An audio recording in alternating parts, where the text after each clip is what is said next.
happens when two military powers, one sanctioned and the other at war, join forces at sea?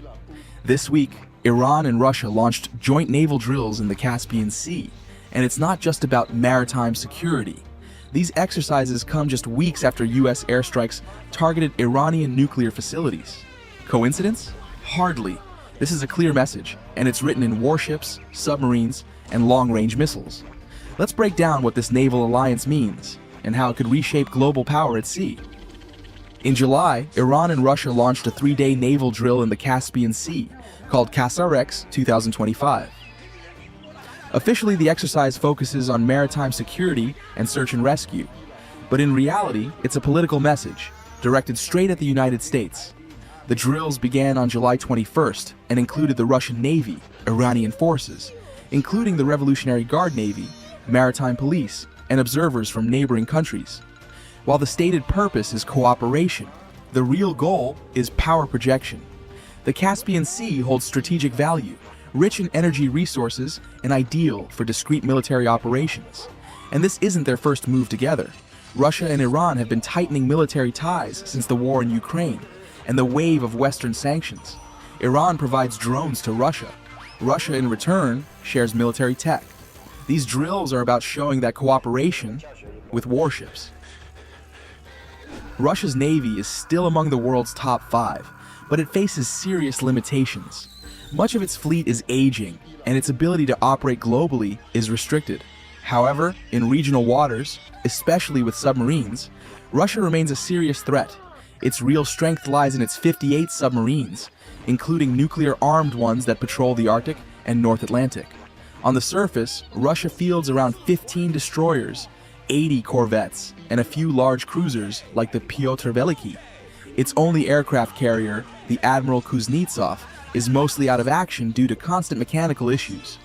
Russia doesn't aim to compete with the US globally.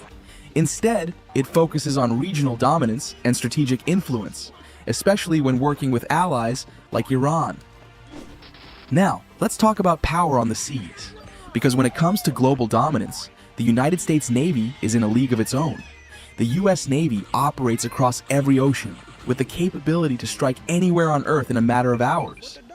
That reach is made possible by a massive fleet, and most importantly, by its aircraft carriers. Right now, the US has 11 active nuclear-powered aircraft carriers. Each one acts like a floating air base, capable of launching jets, surveillance drones, and helicopters. The most advanced among them is the USS Gerald R. Ford, the Navy's newest and most powerful carrier, featuring electromagnetic catapults and stealth technologies. One of these carriers alone can project more air power than most countries' entire air forces. Then come the destroyers. The US Navy has nearly 90 Arleigh Burke-class destroyers, the workhorses of American naval power. They're fast, heavily armed with missiles, and equipped with the Aegis combat system, which can detect and destroy incoming threats before they even reach the ship. These destroyers operate in carrier strike groups or independently, and they are constantly deployed worldwide.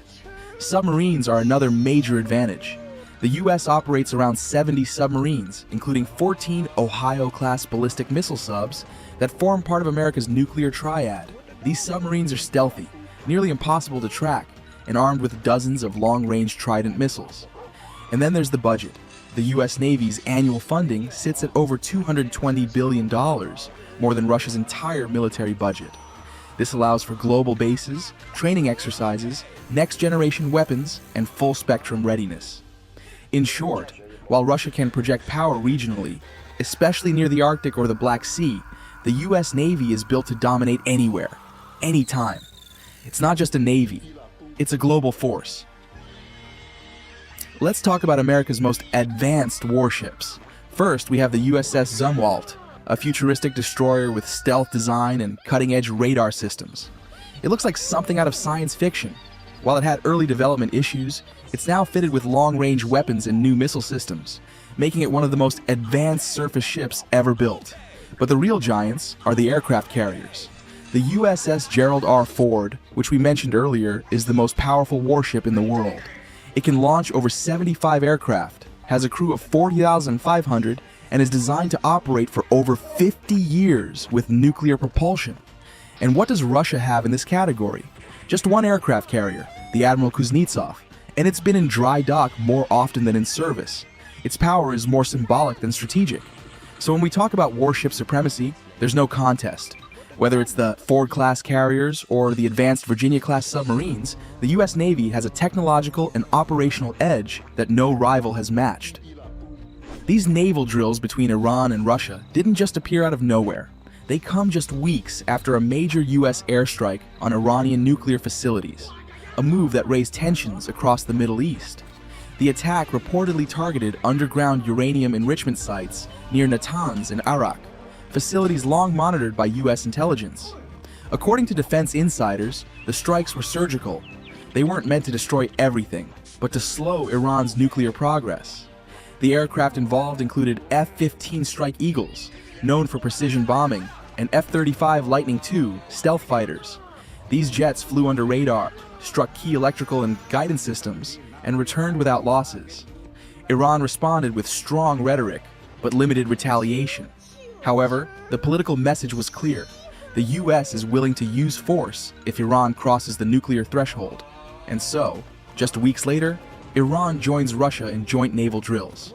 A coincidence? Not likely. This is their answer.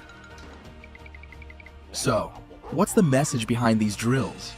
Iran and Russia are showing they're united, not isolated. They're also warning the US that while they can't match its naval power, they can respond. And they're watching closely. What we're seeing right now isn't just a military drill, it's a strategic signal, one that speaks louder than words. Iran and Russia know they can't match US power ship for ship. But that's not the point. Their message is about cooperation, resistance, and regional strength. It's about reminding the West that even under pressure, these countries can still act, and act together. The world is entering a new phase of competition, not just in the skies or on land, but across the seas. And as alliances shift and old enemies find common ground, the risk of misunderstanding and escalation grows. We don't know what the next move will be, but one thing is clear: the waters are getting more dangerous. Thanks for watching. If you found this breakdown insightful, make sure to like, subscribe, and turn on notifications so you don't miss the next deep dive. And let us know in the comments, is this just a show of force or the beginning of something bigger? Until next time, stay informed and stay sharp.